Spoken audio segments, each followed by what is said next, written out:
Ah, les deux Italiennes. Et l'Espagnol qui passe en tête maintenant. Oui. L'athlète qui était chargé de tirer s'est écarté. Et c'est Magnani en deuxième position, l'Italienne. Et puis Belletti est là. Ouais, elle est là, Belletti. Elle passe en deuxième position maintenant, alors qu'il reste 3 tours. 600 mètres à couvrir. Et elle est dans la bonne roue en quelque sorte, hein, en étant dans la foulée de Isabelle Macias. Oui, on est toujours sur un rythme de 4 minutes aux 1500 mètres. C'est un excellent rythme de course. On va pouvoir le voir au passage suivant, qui sera le passage aux 1100 mètres.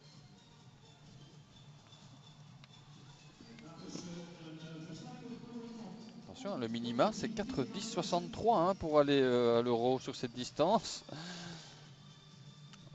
Toujours Belletti en deuxième position, mais elle semble un petit peu plafonnée là par rapport à l'Espagnol, qui est toujours largement en tête, qui fait sa course toute seule comme une grande. Magnani, l'Italienne, est en troisième position.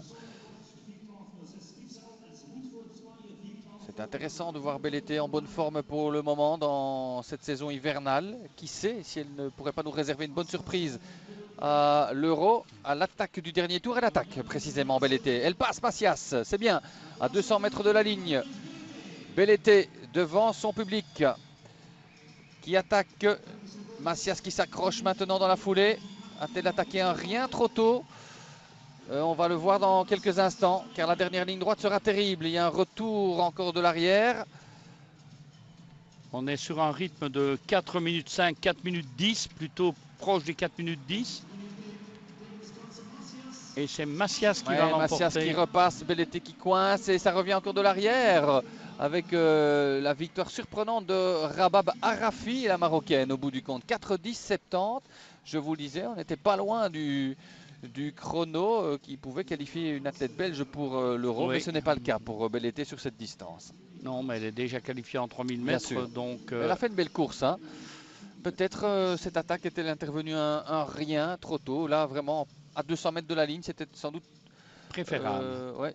Oui, C'est ce qu'elle a tenté, mais c'était sans doute un peu trop tôt. Non, mais je veux dire qu'il était préférable qu'elle attaque plus tard. C'est ça, ouais.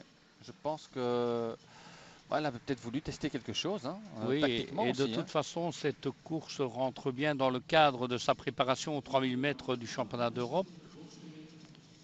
Une très bonne course qui l'emmène d'ailleurs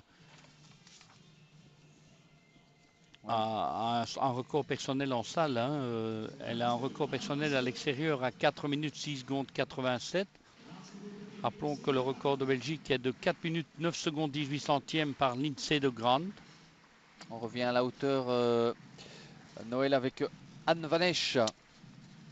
Attention, c'est son troisième essai déjà. 1,87 m, elle a échoué 2 fois, comme à la barre précédente d'ailleurs.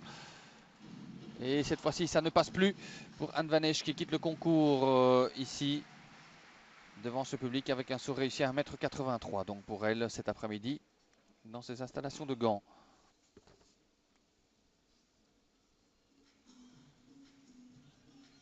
Oui, c'était pas un mauvais saut. Elle a touché, elle n'a pas assez soulevé le bassin au-dessus de la barre.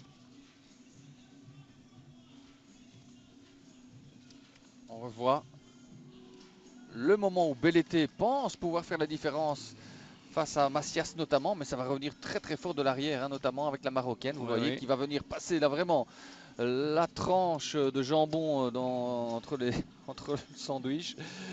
Elle passe là dans le petit trou. Regardez, hop. Belletti ne peut pas fermer la porte.